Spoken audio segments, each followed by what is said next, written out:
Bueno, rescatamos de la pasada semana, del día 16, que al margen de ser ese Día Internacional del Flamenco, también la filosofía aparecía en esa fecha, en este calendario que hay días mundiales e internacionales prácticamente para todo.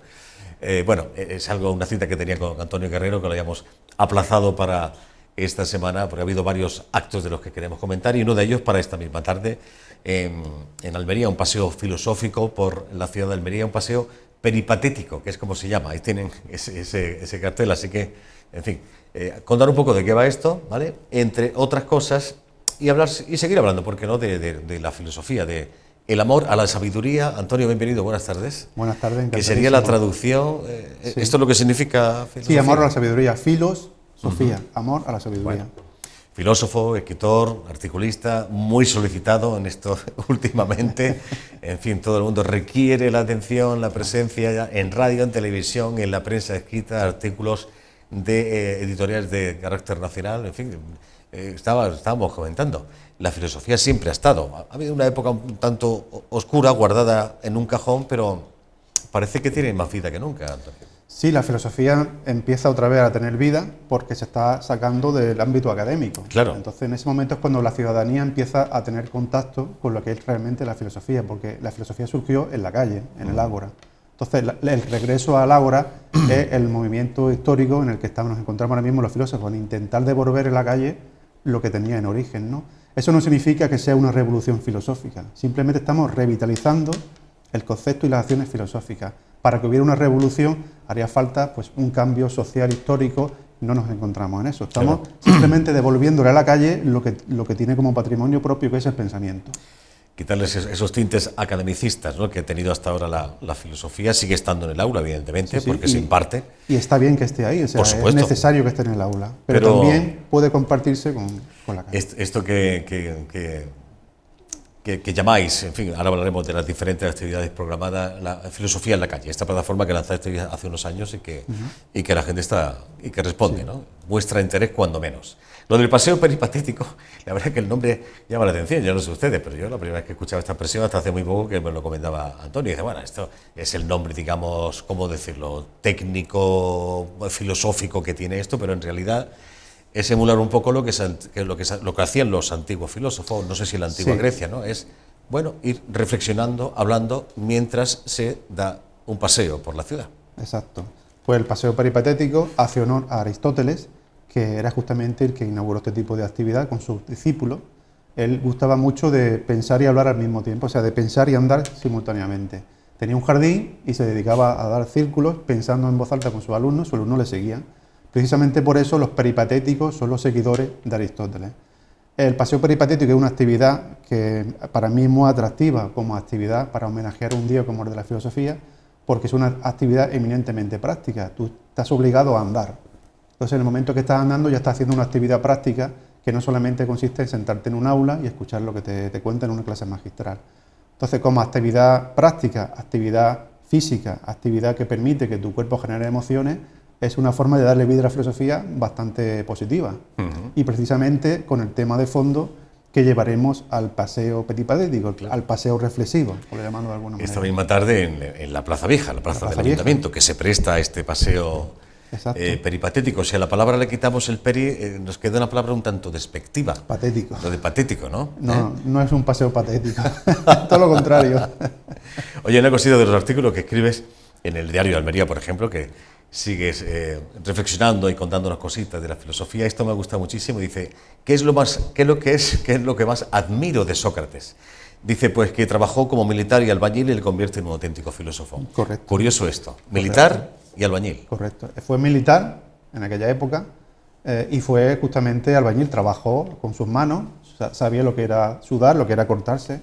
Era una persona que venía directamente del pueblo y como pueblo que era, además de que tenía una gran formación, la formación en aquella época era formación oral, pero además de que tenía una gran formación, pues tenía los conocimientos necesarios para saber en qué consistía su contexto. Justamente por eso, por lo que él hizo una reflexión filosófica tan potente y tan poderosa como fue lo que hizo Sócrates. El origen de la filosofía se le atribuye también a Sócrates, como portavoz de esa necesidad del ser humano de reflexionar y de preguntarse cosas. Y como la oposición que él hizo respecto a los sofistas. Los sofistas eran los charlatanes, que todavía sigue habiendo por el mundo. Sí, sí, hay algunos, sí. Eran muy relativistas, hacían argumentos formales perfectísimamente lógicos, pero que no tenían detrás ninguna verdad. Y Sócrates lo que quería llegar con sus reflexiones a verdades universales, justamente lo contrario que los sofistas. Entonces, como fuente de conocimiento, Sócrates fue un hito histórico.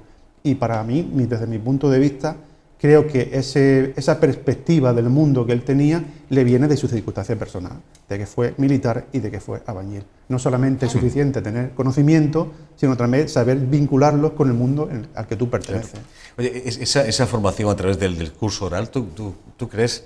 La escritura siempre está ahí para acudir a ella, evidentemente, pero el discurso oral cala más en el ser humano. Es más directo. Más directo, es sí. mucho más directo que el lenguaje o que el discurso escrito, que también es importante. Aquí no estamos descalificando ningún tipo de estrategia ni de metodología. Pero el discurso oral, obviamente, es muchísimo más directo. El método socrático se basa en el diálogo. O sea, él hacía preguntas encadenadas hasta que su oponente caía en contradicción y a partir de ahí reflexionaba sobre los conceptos universales. Pero era un método dialéctico, de una persona contra otra, una persona contra muchas, en grupo. Platón, en su diálogo platónico, hizo algo muy parecido. O sea, consideró que el diálogo era la fuente de conocimiento. Casi todas las obras platónicas son diálogos, están en ese formato.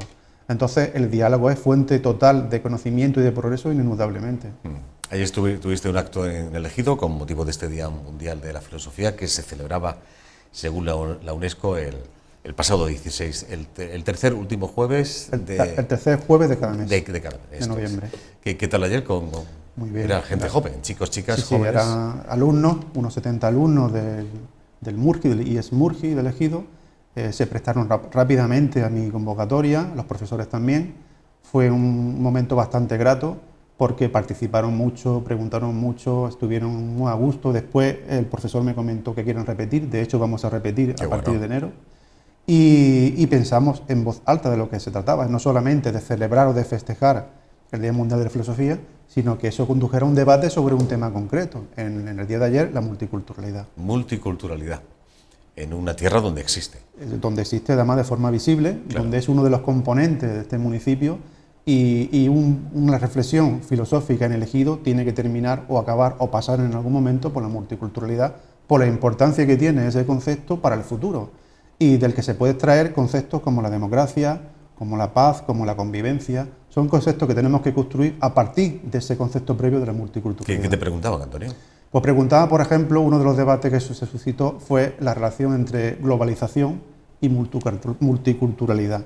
Cómo si la globalización es la expansión del bloque occidental capitalista, que es como ha empezado la globalización, cómo eso favorece a través de los medios de comunicación, a través de los medios de difusión, para que otras culturas se incorporen a ese mundo global y cómo gracias a eso hemos conocido culturas que no hubiéramos conocido si no existiera el fenómeno de la globalización. ¿Te sorprende que estos adolescentes se interesen por la filosofía? Sí, yo creo que todas las personas en el fondo tienen un pensamiento filosófico. Lo que pasa es que no es un pensamiento con terminología académica. Todo el mundo alguna vez en su vida han pensado en sus problemas existenciales. Claro. El problema es que no asocian que esa reflexión pueda ser o no filosófica, pero de hecho lo es. Y los adolescentes son tan humanos como las personas adultas, y tienen también sus problemas, tienen sus dudas, tienen sus debates, tienen sus dilemas. Y justamente apenas tú les des un poquito de vida, les des un poquito de oportunidad, ellos se expresan con su lenguaje, pero se expresan filosóficamente, que es lo que importa de verdad. Claro. Lo de esta tarde, este paseo peripatético que decimos, paseo filosófico por la ciudad de Almería, la Plaza Vieja, los soportales, pasear, reflexionar, hablar. ¿Propones temas o esperas a que hay un tema propuesto que es Nicolás Salmerón. Nicolás Salmerón. Tenía que ser en Almería, Nicolás Salmerón. Ya hablamos de una de tus últimas publicaciones, quizá la última, que versaba sobre esa parte filosófica del ilustre almeriense. Entonces, yo haré una introducción sobre la importancia de Nicolás Salmerón como filósofo. Después haremos el paseo reflexionando sobre algunas cuestiones y al final concluiremos. Lanzaré preguntas y yo esperaré que me concluyan al finalizar el paseo, pero tenía que ser sobre Nicolás Salmerón el tema de fondo, el tema de debate, siendo además Almería, no podía ser otro. Una pregunta, ¿el sentido de la libertad actual? El sentido de la libertad actual. Pues el sentido de la libertad actual está un poco, fragmentado, porque no hay una libertad plena, realmente no existe una libertad plena del individuo, porque el individuo está un poco denostado por una cosa que se llama censura.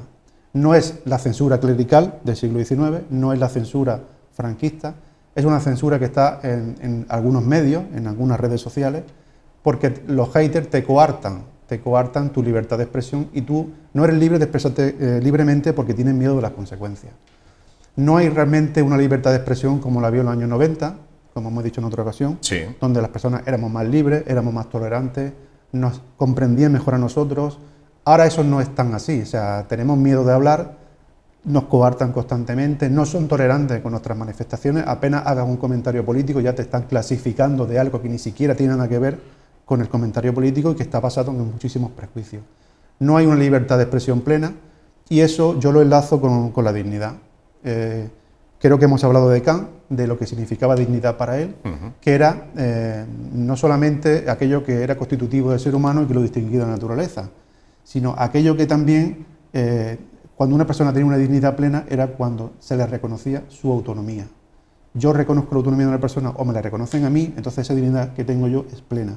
Si no hay libertad de expresión, si no tenemos tolerancia con lo que la gente diga ni con lo que decimos nosotros, no hay una dignidad plena en el ser humano. O sea, el sentido de la libertad de expresión actual es la ausencia de dignidad en el discurso. Hay una ausencia total de dignidad en el discurso que una persona tiene público. El discurso público no es digno porque no quieren que sea digno, porque no es autónomo. Claro.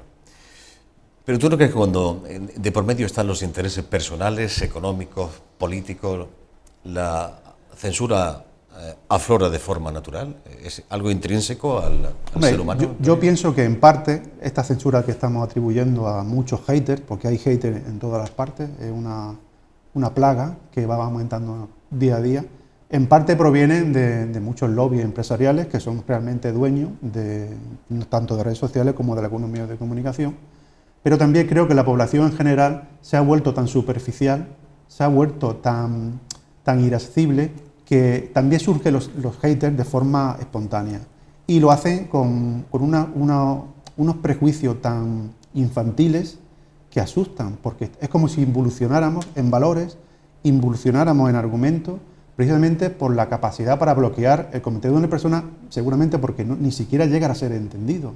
Lo que yo no entiendo lo bloqueo, lo prohíbo, pero seguramente el que lo prohíbe ni siquiera sabe lo que está diciendo por falta de cultura, por ignorancia, ¿no? O sea, no solamente están los haters que provienen de los lobbies empresariales, sino también de la población en general que va descendiendo en conocimiento y que precisamente la falta de conocimiento genera miedo y ese miedo es lo que le hace bloquear la comunicación o el discurso de otro ser humano.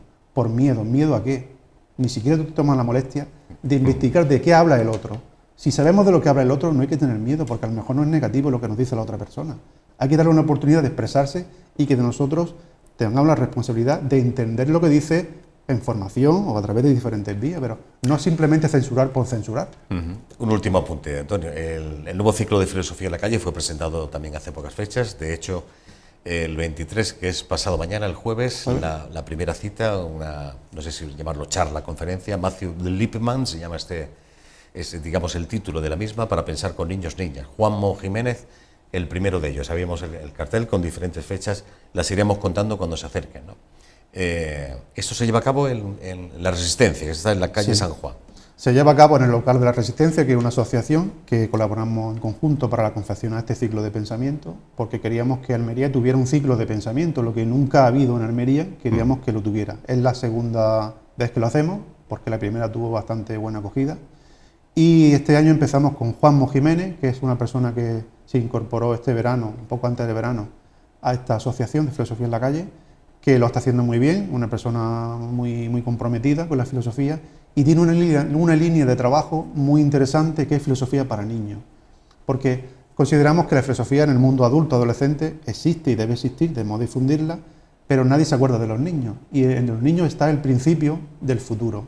Trabajar con niños y con filosofía es abrir una puerta al futuro, pero desde ya. Y es una línea interesantísima de trabajo. Gracias, Antonio Guerrero. Nos vemos en unos cuantos días. Gracias a vosotros. Hasta la próxima. Hasta pronto.